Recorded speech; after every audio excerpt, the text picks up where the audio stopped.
السلام علیکم ورحمۃ اللہ وبرکاتہ۔ میرے پیارے ناظرین، آج کا ہمارا موضوع ہے والدین کے حقوق۔ والدین کی خدمت ہمارے لیے جنت کا سبب ہے، ان کی نافرمانی جہنم کا سبب بن سکتی ہے۔ ہمارے نبی پاک صلی اللہ علیہ وسلم کا فرمان ہے، جو اولاد اپنے والدین کو محبت کی نظر سے دیکھتا ہے تو اس کے لیے ایک حج کا ثواب لکھا جاتا ہے، اور ماں باپ جب اپنی اولاد کو ان کی خدمت یا محبت کی وجہ سے دیکھتے ہیں تو اولاد کو غلام آزاد کرنے کا ثواب لکھا جاتا ہے۔ اللہ کے نبی صلی اللہ علیہ وسلم نے فرمایا، اللہ کے راہ میں خرچ کرنے سے بھی زیادہ افضل خرچ کون سا ہے؟ اللہ کے راہ میں 1 روپیہ، آپ 1 روپیہ بھی خرچ کرتے ہیں تو آپ کو 70 لاکھ کا ثواب ملتا ہے۔ تو آپ نے فرمایا کہ اللہ کے راہ میں خرچ کرنے سے افضل خرچ کون سا ہے؟ تو صحابہ نے فرمایا، اللہ کو پتا اور آپ کو پتا۔ تو آپ صلی اللہ علیہ وسلم نے فرمایا، اولاد کا والدین پہ خرچ کرنا، سبحان اللہ، اولاد کا والدین پہ خرچ کرنا اللہ کے راہ میں خرچ کرنے سے بھی زیادہ افضل ہے۔ آپ صلی اللہ علیہ وسلم جنت میں تشریف لے گئے تو قرآن کی تلاوت سنی، تو آپ صلی اللہ علیہ وسلم نے فرمایا، یہ کون تلاوت کر رہا ہے؟ تو کہا، یہ نعمان بن حارثہ ہے۔ نعمان بن حارثہ تو مدینے میں بیٹھے ہوئے ہیں اور ان کی تلاوت جنت میں کیسے جا رہی ہے؟ کہا کہ ماں کا فرما بردار ہے، اس کی وجہ سے ان کی تلاوت جنت میں بھی آتی ہے۔ اپنی ماں کی کیسی خدمت کرتے، ماں کے کپڑے دھوتے، ماں کی روٹی بناتے، ماں کو اپنے ہاتھ سے کھلاتے، کنگھی کرتے، ان کی فرما برداری کرتے۔ میرے پیارے ناظرین، اپنے والدین کی قدر کرو۔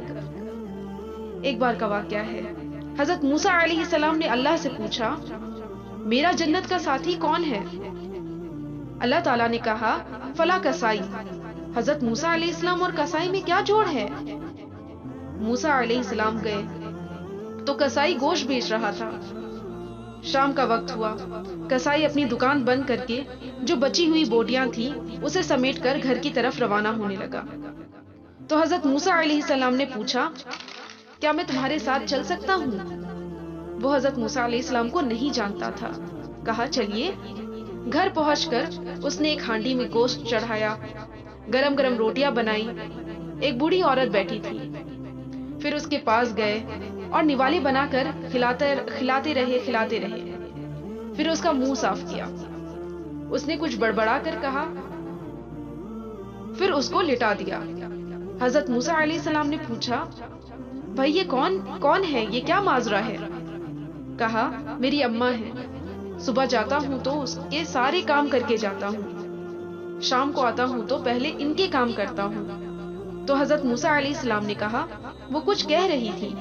کسائی نے کہا، جب بھی اپنی ماں کی خدمت کرتا ہوں مجھے دعا دیتی ہے کہ اللہ تجھے جنت میں حضرت موسیٰ علیہ السلام کا ساتھی بنائے۔ میں کہاں اور موسیٰ کہاں؟ موسیٰ علیہ السلام بولے، تیرا کام بن گیا، تیری ماں نے تجھے موسیٰ سے ملا دیا۔ سبحان اللہ۔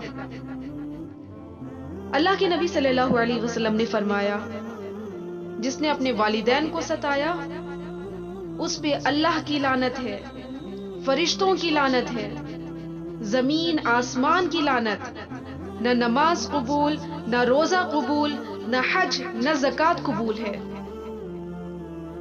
تو ہمیں اپنے والدین کی ہر حال میں فرما برداری کرنی چاہیے۔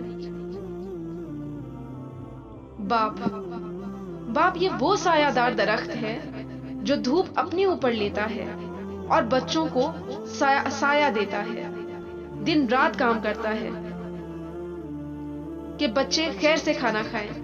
کبھی کبھی ہمیں نہیں پتا چلتا، ہمارے والد اپنے خواہشات کو مار کر ہمیں کھلا رہے ہوتے ہیں، ہماری فرمائش پوری کر رہے ہوتے ہیں۔ اللہ پاک نے یہ والدین اتنی بڑی نعمت دی ہے جو ہمیں اپنی انگلی پکڑ کر چلنا سکھاتے ہیں۔ والدین ہمیشہ چاہتے ہیں کہ ہماری اولاد ترقی کرے۔ والدین خود غم سہیں گے لیکن اپنے بچوں کو غم نہیں سہنے دیں گے۔ باپ کبھی گھر میں نہیں بتاتا کہ کہ اس کے ساتھ کتنی ساری مشکلات ہیں۔ اسے پتا ہے بچوں کو بتاؤں گا، بچوں کی ماں کو بتاؤں گا، سب پریشان ہو جائیں گے۔ میں ہوں نا، میں برداشت کر لوں گا۔ کبھی قرضے اٹھاتا ہے، کبھی مشکل زندگی گزارتے ہیں، لیکن کبھی اپنے بچوں پر مشکلات نہیں آنے دیتے۔ اب ہماری باری ہے۔ خوش نصیب ہے وہ اولاد جن کو والدین کی خدمت کا موقع ملتا ہے۔ ہمیں ہمیشہ اپنے والدین کے لیے دعا کرنا چاہیے۔ رب ارحمہما کما ربیانی صغیرا، اے اللہ ان پر ویسے ہی رحم فرما جیسے کہ انہوں نے بچپن میں میری پرورش کی۔ اللہ ہمارے والدین کو سلامت رکھے، آمین، اللہم آمین۔ جزاک اللہ خیر۔